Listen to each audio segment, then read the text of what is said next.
Hi friends, നമസ്കാരം. ഇന്നത്തെ നമ്മുടെ പുതിയ വീഡിയോയിലേക്ക് എല്ലാവർക്കും സ്വാഗതം.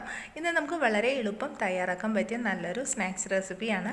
ട്രഡീഷണൽ ആയിട്ടുള്ള നമ്മുടെ അരിയുണ്ടയാണ്. കുട്ടികൾക്കൊക്കെ വളരെയധികം ഇഷ്ടപ്പെടുന്ന നല്ലൊരു സ്വാദിലാണ് നമ്മൾ ഇന്ന് ഇത് തയ്യാറാക്കാൻ പോകുന്നത്. നമ്മുടെ ട്രഡീഷണൽ ആയിട്ടുള്ള അരിയുണ്ട പീനട്ടും കൂടി ചേർത്ത് നല്ല രുചിയുള്ള നല്ലൊരു സ്നാക്സ് ആയിട്ടാണ് നമ്മളിന്ന് തയ്യാറാക്കുന്നത്. അപ്പോൾ ഇനി ഒട്ടും വൈകാതെ തന്നെ ഈവനിങ് സ്നാക്സ് എങ്ങനെയാണ് തയ്യാറാക്കുന്നതെന്ന് നോക്കാം. അതിനായിട്ട് ഞാനിപ്പോൾ 1 കപ്പ് പീനട്ട് എടുത്തിട്ടുണ്ട്. ഇനി നമുക്ക് ഈ പീനട്ട്സ് നന്നായിട്ടൊന്ന് വറുത്തെടുക്കുക. അധികം നേരം വറുത്തെടുക്കേണ്ട ആവശ്യമില്ല, 2-3 മിനിറ്റ് നേരം മാത്രം ഒന്ന് വറുത്തെടുത്താൽ മതിയാകും. ഇപ്പോൾ ഞാൻ ഈ പീനട്ട് വറുക്കാൻ തുടങ്ങിയിട്ട് 2-3 മിനിറ്റ് ആയിട്ടുണ്ട് കേട്ടോ. നമുക്കിത് റെഡി ആയിട്ടുണ്ടോ എന്ന് അറിയാൻ വേണ്ടിയിട്ട് നമുക്കിതിൽ നിന്ന് ഒരെണ്ണം എടുത്ത് കയ്യിലെടുത്ത് ഇതുപോലെ ഒന്ന് തെറ്റിച്ച് നോക്കുക. അപ്പോൾ ഇതിൻ്റെ തോട് പോണെന്നുണ്ടെങ്കിൽ നമ്മുടെ പീനട്ട് റെഡി ആയിട്ടുണ്ട്. ഇനി നമുക്കിതിലേക്ക് വേണ്ടത് 1 കപ്പ് അരിയാണ്. ഏത് ടൈപ്പ് അരിയാണെങ്കിലും സാരില്ല കേട്ടോ. ഞാനിപ്പോൾ 1 കപ്പ് അരി എടുത്തിട്ടുണ്ട്. ഈ അരി നമുക്കൊന്ന് വെള്ളത്തിലിട്ട് നന്നായിട്ടൊന്ന് വാഷ് ചെയ്തെടുക്കുക. ഇതിൽ അഴുക്കൊക്കെ പോകാൻ വേണ്ടിയിട്ടാണ് ഒന്ന് വാഷ് ചെയ്തെടുക്കുന്നത്. ഇപ്പോൾ ഞാനിത് നന്നായിട്ട് വാഷ് ചെയ്തെടുത്തിട്ടുണ്ട്. ഇനി നമുക്ക് ഈ അരിയിലെ വെള്ളമൊക്കെ പോവാൻ വേണ്ടിയിട്ട് ഒരരിപ്പയിലേക്ക് ഇട്ട് കൊടുത്ത ശേഷം വെള്ളമൊക്കെ ഒന്ന് വാലാനായിട്ട് വെക്കുക. ഇപ്പോൾ കുറച്ച് നേരം ആയിട്ടുണ്ട്, നമ്മുടെ അരിയിലെ വെള്ളമൊക്കെ പോയിട്ടുണ്ട്. ഈ സമയം നമുക്ക് അരി വറുത്തെടുക്കാനായിട്ട് തുടങ്ങാം. അതിനായിട്ട് ഞാനിപ്പോൾ ഒരു പാൻ അടുപ്പത്ത് വെച്ചിട്ടുണ്ട്.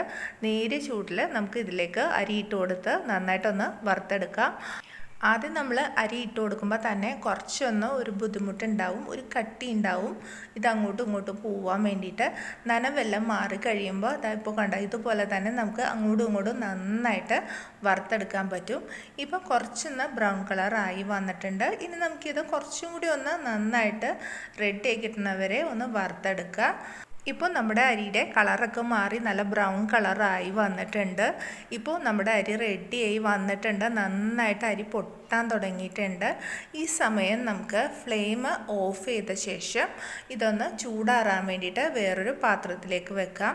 കാരണം ഇതിൽ തന്നെ വെക്കുമ്പോൾ ചിലപ്പോൾ നമുക്ക് ഒന്നും കൂടെ ഇത് ബ്രൗൺ കളറായി പോകാനുള്ള ചാൻസ് ഉണ്ട്. അതുകൊണ്ടിട്ടാണ് നമ്മളിത് വേറൊരു പാത്രത്തിലേക്ക് ചൂടാറാനായിട്ട് മാറ്റുന്നത്. ഇപ്പോൾ നമ്മുടെ അരിയുടെ ചൂടൊക്കെ നന്നായിട്ട് ആറി വന്നിട്ടുണ്ട്.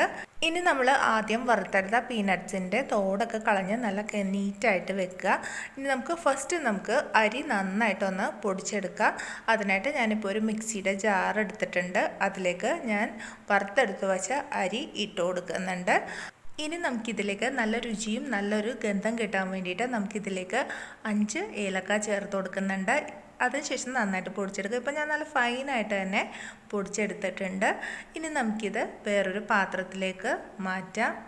അതിനുശേഷം നമ്മൾ ആദ്യമേ റെഡിയാക്കി വെച്ചിട്ടുള്ള പീനട്ട് അത് നമുക്ക് മിക്സിയുടെ ജാറിലേക്ക് ഇട്ട ശേഷം നന്നായിട്ടൊന്ന് പൊടിച്ചെടുക്കുക. ഇപ്പോൾ നമ്മുടെ പീനട്ട്സും നല്ല നൈസായിട്ട് തന്നെ പൊടിച്ചെടുത്തിട്ടുണ്ട്.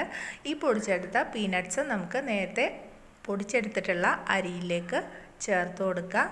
ഇനി നമുക്കിതിലേക്ക് ആവശ്യമായിട്ടുള്ളത് 1.5 കപ്പ് നല്ല മധുരമുള്ള ശർക്കരയാണ് ഞാനിവിടെ എടുത്തിട്ടുള്ളത്.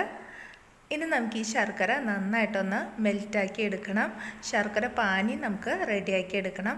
അതിന് വേണ്ടിയിട്ട് ഞാനിതിലേക്ക് 1/2 കപ്പ് വെള്ളം ചേർത്ത് കൊടുക്കുന്നുണ്ട്. ഇനി നമുക്കിത് മീഡിയം ഫ്ലെയിമിൽ വെച്ചിട്ട് നമുക്ക് ശർക്കര പാനി തയ്യാറാക്കി എടുക്കാം. ഇപ്പോൾ നമ്മുടെ ശർക്കര പാനി നന്നായിട്ട് തിളച്ച് വന്നിട്ടുണ്ട്. ഈ സമയം നമുക്ക് ഫ്ലെയിം ഓഫ് ചെയ്ത് കൊടുക്കാം. ഇനി നമുക്ക് നമ്മുടെ ഈ ശർക്കര പാനി നന്നായിട്ടൊന്ന് അരിച്ചെടുക്കുക. കരട് എന്തെങ്കിലും ഉണ്ടെങ്കിൽ ഇല്ലാതിരിക്കാൻ വേണ്ടിയിട്ടാണ് നമ്മളിത് അരിച്ചെടുക്കുന്നത്. ഇപ്പോൾ നമ്മുടെ ശർക്കരപ്പാനി നല്ല ചൂടോടുകൂടി തന്നെയാണ് ഇരിക്കുന്നത്. ഈ സമയം നമുക്ക് ഇതിലേക്ക് 1/2 കപ്പ് തേങ്ങ ചേർത്ത് കൊടുക്കാം. തേങ്ങ നമുക്ക് 1/4 കപ്പൊക്കെ ചേർത്ത് കൊടുക്കാം. തേങ്ങ എത്രയും കൂടുതൽ ചേർത്ത് കൊടുക്കുന്നു അത്രയും നല്ല രുചിയായിരിക്കും നമ്മുടെ ഈ ഉണ്ടയ്ക്ക് ഉണ്ടാവുന്നത്. അപ്പോൾ ഞാനിതിലേക്ക് തേങ്ങ ചേർത്ത് കൊടുത്ത ശേഷം നന്നായിട്ട് മിക്സ് ചെയ്ത് കൊടുത്തിട്ടുണ്ട്. ഇനി നമുക്ക് ആദ്യമേ വറുത്ത് പൊടിച്ച് വെച്ചിട്ടുള്ള നട്ട്സ് പൊടിച്ചതും അരി വറുത്ത് പൊടിച്ചതും കൂടെ മിക്സ് ചെയ്തെടുത്തിട്ടുണ്ട്. അത് നമുക്ക് ഈ ശർക്കര പാനിയിലേക്ക് ചേർത്ത് കൊടുക്കുക. അതിനുശേഷം ഇത് നന്നായിട്ടൊന്ന് മിക്സ് ചെയ്ത് കൊടുക്കുക. ശർക്കര പാനിയിൽ നന്നായിട്ട് തന്നെ മിക്സ് ചെയ്ത് കൊടുക്കണം കേട്ടോ. ചിലപ്പം നമുക്ക് തോന്നും ഇത് ലൂസാണ് എന്ന് തോന്നും, പക്ഷേ ഇല്ല, ലൂസാവില്ല, നല്ല കട്ടിയായിട്ട് തന്നെ വരും. നല്ല ചൂടോടുകൂടി നമ്മൾ ഇട്ട് കൊടുക്കുന്നതുകൊണ്ടിട്ട് ആ സമയം നമുക്ക് കുറച്ച് ലൂസായിട്ട് തോന്നുമെങ്കിലും പിന്നീട് അത് കട്ടിയായിട്ട് വന്നുള്ളൂ കേട്ടോ. ഇപ്പം ഞാനിത് നന്നായിട്ട് തന്നെ മിക്സ് ചെയ്ത് കൊടുക്കുന്നുണ്ട്. ഇപ്പോൾ നമ്മുടെ അരിയുണ്ടയുടെ മിക്സ് നന്നായിട്ട് തന്നെ കുഴച്ചെടുത്തിട്ടുണ്ട്. ഇപ്പോൾ നമുക്ക് കറക്റ്റ് ഒരു കൺസിസ്റ്റൻസിയിൽ കിട്ടിയിട്ടുണ്ട്. ഈ ഒരു പാകത്തിന് വേണം നമുക്ക് മാവ് തയ്യാറാക്കിയെടുക്കാൻ വേണ്ടിയിട്ട്. ഇനി നമുക്ക് ഇതിൽ നിന്ന് കുറച്ചെടുത്ത ശേഷം ബോളാക്കിയിട്ട് ഉരുട്ടിയെടുക്കാം. ഇപ്പോൾ നമുക്ക് വളരെ ഹെൽത്തിയും ടേസ്റ്റി ആയിട്ടുള്ള നല്ലൊരു ഈവനിങ് സ്നാക്സ് റെഡി കിട്ടിയിട്ടുണ്ട്. വളരെ ഈസി ആയിട്ട് തയ്യാറാക്കാൻ പറ്റിയ നല്ലൊരു റെസിപ്പിയാണ്. ട്രൈ ചെയ്ത് നോക്കണം. കുട്ടികൾക്കൊക്കെ നല്ല ഇഷ്ടത്തോടുകൂടി കഴിക്കാൻ പറ്റിയ നല്ലൊരു സ്നാക്സ് റെസിപ്പിയാണ് കേട്ടോ. അപ്പോൾ നമ്മുടെ ചാനൽ സബ്സ്ക്രൈബ് ചെയ്യാത്ത കൂട്ടുകാരുണ്ടെങ്കിൽ സബ്സ്ക്രൈബ് ചെയ്യാൻ മറക്കരുത്. ഒപ്പം തന്നെ ലൈക്ക് ചെയ്യുക, ഷെയർ ചെയ്യുക. അടുത്ത ദിവസം നല്ലൊരു റെസിപ്പിയുമായി വീണ്ടും കാണാം. നന്ദി, നമസ്കാരം.